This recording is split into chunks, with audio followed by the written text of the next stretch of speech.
Welcome back. You're watching Vaticano.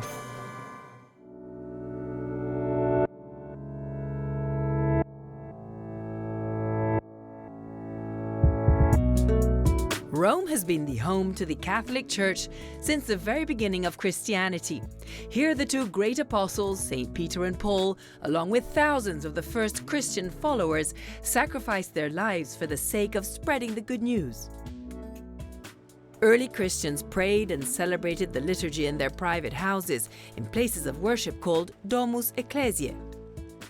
According to tradition, it's thought that the majority of the churches in Rome are built over the houses of the first Christians. We'll shed light on the historical nature of this tradition by exploring the basements of the ancient Basilica of Sts. John and Paul on the Caelian Hill in Rome.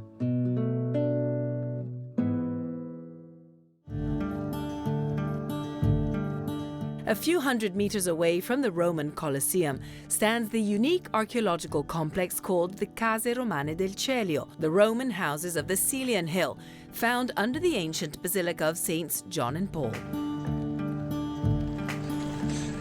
The church is the only one of its kind. The Paleo-Christian facade, crowned by a relatively modern Baroque cupola, perfectly matches with the medieval bell tower, which is decorated with Islamic pottery dishes that were brought as trophies by the Crusaders.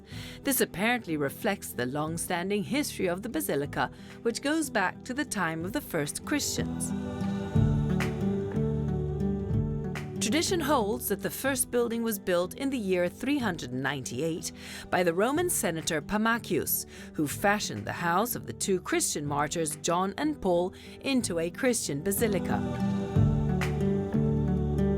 Today, the relics of the two martyrs are traditionally venerated and placed under the main altar. Also attributed to Senator Pamachius is the semi-legendary Passio, the story of the martyrdom of Saints John and Paul. In the story of the Passio, it's said that the martyrs were eunuchs of Constantina, daughter of Constantine the Great, and were Roman soldiers in Constantine's army. After the political changes that came with the arrival of Emperor Julian the Apostate to the throne, the two brothers were martyred for not betraying the faith of Jesus Christ, being secretly decapitated in their home, where they were later buried. To substantiate this tradition, we went to the archaeological site located beneath the church in search of evidence. Mariana Giustini, an expert of the site, greeted us with some surprising news, saying that in fact the Passio was key in identifying the place of the martyrdom of Saints John and Paul. The excavations occurred at the end of the 19th century, organized and commissioned by a Passionist priest, Father Germano di San Stanislao. Non sapeva che cosa avrebbe trovato. He didn't know what he was going to find, and the first findings surprised him as they seemed to confirm the tradition narrated in the Passio. He first found elements that pre-existed the church, that are the foundations of a domus. However, this is not surprising in Rome. What did strike Father Germano, though, was the presence of frescoes that displayed Christian symbols. Padre Germano è la presenza di affreschi che ai suoi occhi sembrarono dettagli cristiani. What Father Germano found was basically a complex of peasant houses, stables for animals and shops, later incorporated into a rich and elegant villa containing large rooms, a personal bath and a courtyard. Archaeological investigations have dated ruins to different stages of the site's development. Qui siamo in una delle sale più belle. We are in one of the most beautiful rooms where you can appreciate the perfect state of conservation of these environments. This is the so-called Nymphaeum of Proserpina. We should picture it as a courtyard with an open ceiling. It was built around the second half of the 3rd century AD by the new owner, who replaced the old commercial areas, the shops and warehouses, with a new residential building on the ground floor. Terra di un'isola, una nuova abitazione. The scene we see in the fresco represents the culminating moment of the pagan myth of Nympha Proserpina and her return back to earth that symbolizes the beginning of spring. Questo era uno spazio a cielo aperto, quindi immaginiamo di avere un pergola. This space had an open ceiling. We should imagine a leafy pergola above, with sun rays piercing through it and coloring the surface of the water, which is a typical element in a nymphaeum.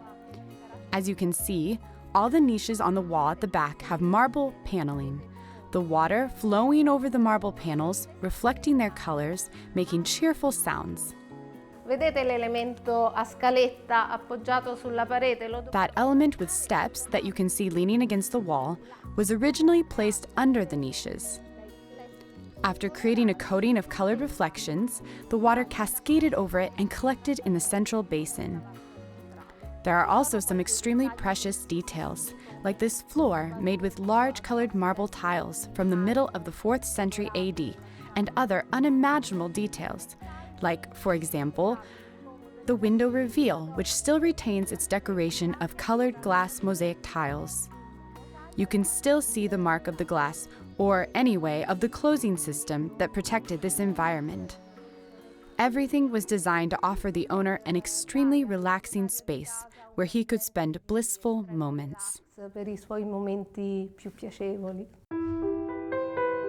The courtyard of Proserpina is a great monument of late pagan art, but Father Germano wasn't satisfied by this discovery, as he was looking for any piece of evidence that could prove the historical nature of the story written in the Passio on the martyrdom of Saints John and Paul.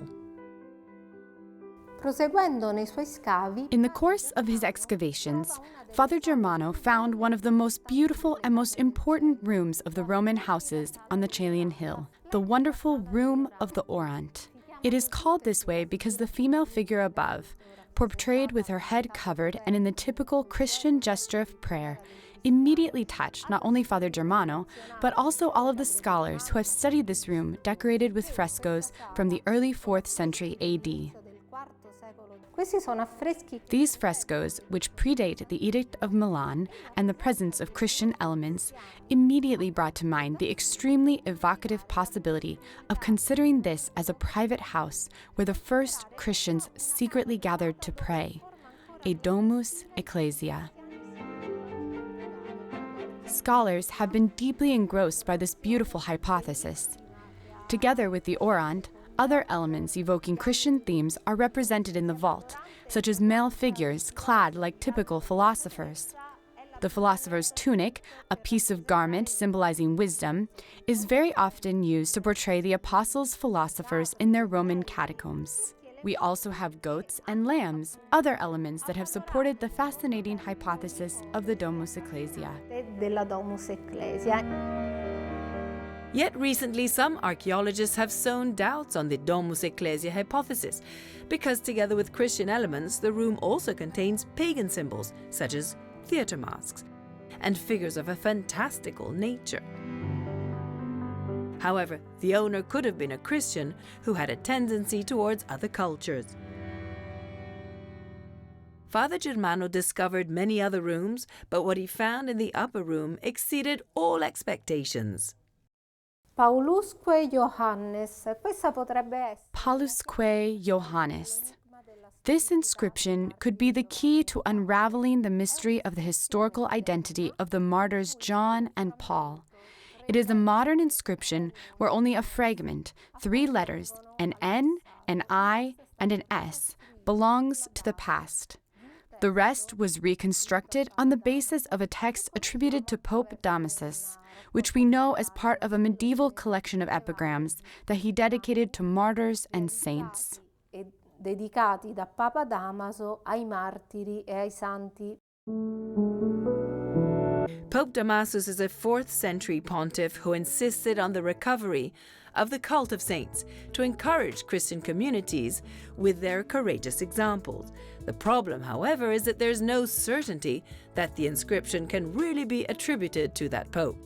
Se l'iscrizione fosse veramente di Papa Damaso, If Pope Damasus was actually the author of the inscription, we would have the confirmation, the certainty of the historical identity of John and Paul, and it would be a pontiff who was a contemporary of the 2 brothers, the one to witness their authenticity. Otherwise, we would still have to investigate and try to shed light on the history of this architectural complex, which is definitely a place of Christian worship. I am standing now in a very special place, since it originally was the landing of the staircase that led to the upper floors of the insula. In the middle of the 4th century AD, this place, which was extremely uncomfortable, extremely hard to reach, was converted into a worshiping point for the faithful. To ease the coming and going of the faithful, another staircase here on my left was added to the original one. People could then climb up and down without getting in each other's way and stop to pray in this small chapel, the Confessio, which is exactly above the stairwell. Che si trova esattamente sopra il sottoscala. In the Passio which led Father Germano to the rediscovery of the Celio houses, this niche underneath the stairs is the crucial evidence regarding the location of the tombs of Saints Peter and Paul. According to the Passio, other believers were also executed: Crispus, Crispiniano, and Benedetta. Dal punto di vista archeologico sono state individuate From an archaeological point of view, 3 graves were found, which are exactly under my feet. The small chapel was built right above these graves in the middle of the 4th century. It features very interesting frescoes. There's one in particular which represents a scene of martyrdom. It is a very delicate moment, and maybe it is one of the oldest scenes of Christian martyrdom preserved in Rome. The subject is treated with great sensitivity, since the 3 figures, whom we can identify as Crispus, Crispiano, and Benedetta, are portrayed on their knees with their hands tied behind their backs and their heads bowed.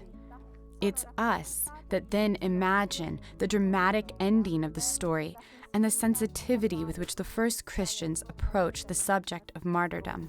L'altro elemento Another very interesting element about the chapel is this small window that you can see in its center. If this is actually the chapel dedicated to John and Paul, then that is the Fenestella Confessiones, and the opening that we usually find in the churches built above the graves of martyrs. costruite sopra le sepolture dei martiri.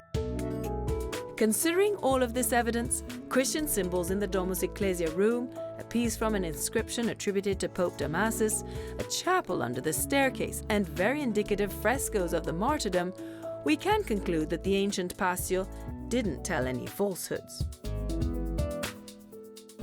Since the erection of the basilica, the 2 saints have been greatly venerated, and their names have been inserted in the canon of the Mass.